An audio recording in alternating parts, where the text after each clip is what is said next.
All right, team. So today we're going to be replacing the throttle body, which is right here.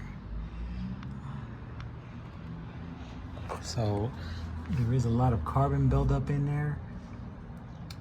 So instead of just cleaning it out, I'm just opting to replace the whole part. Use the new part here. Now to get to this, you do have to take off the air intake hose here from the air box here to the manifold.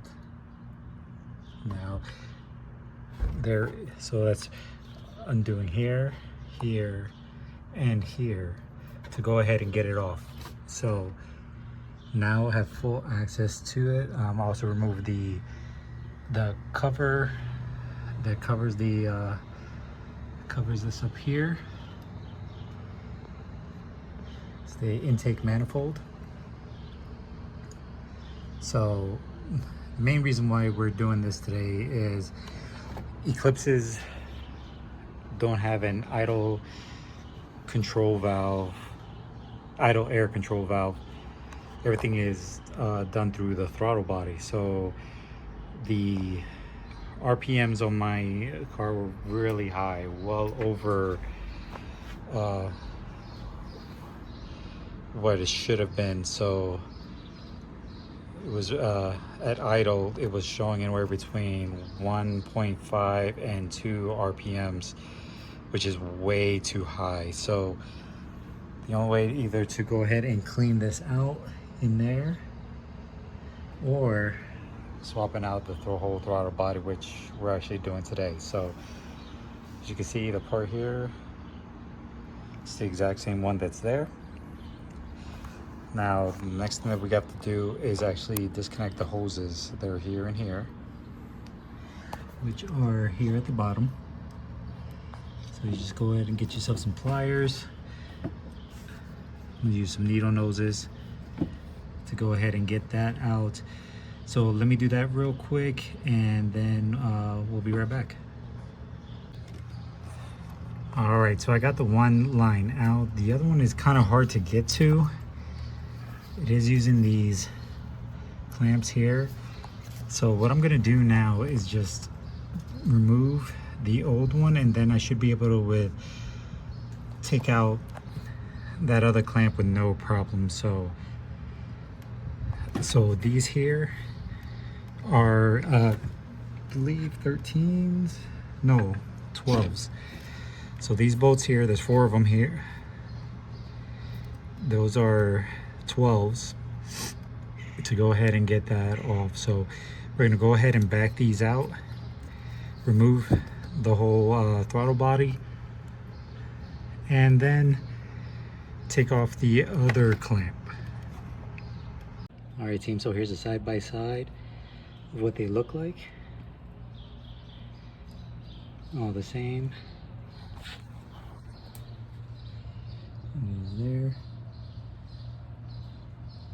Now we'll go ahead and pretty much just put the other one in. So the 2 lines that we did take out were coolant lines.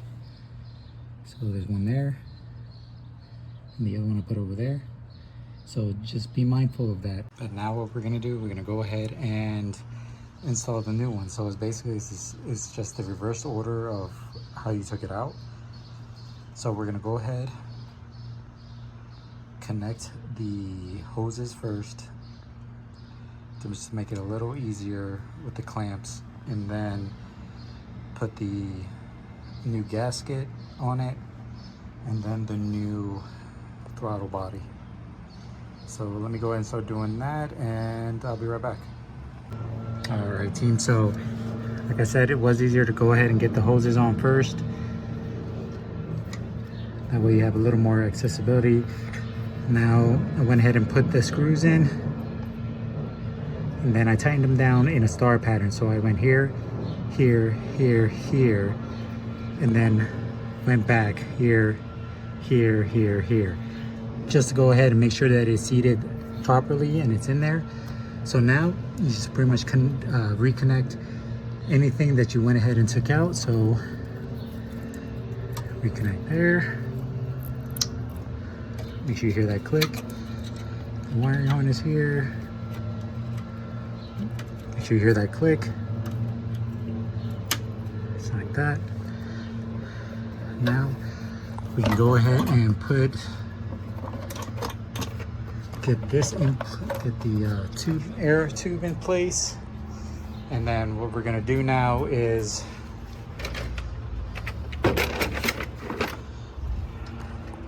reinstall the cover. So that way everything is lined up and good to go. And that's it, team. So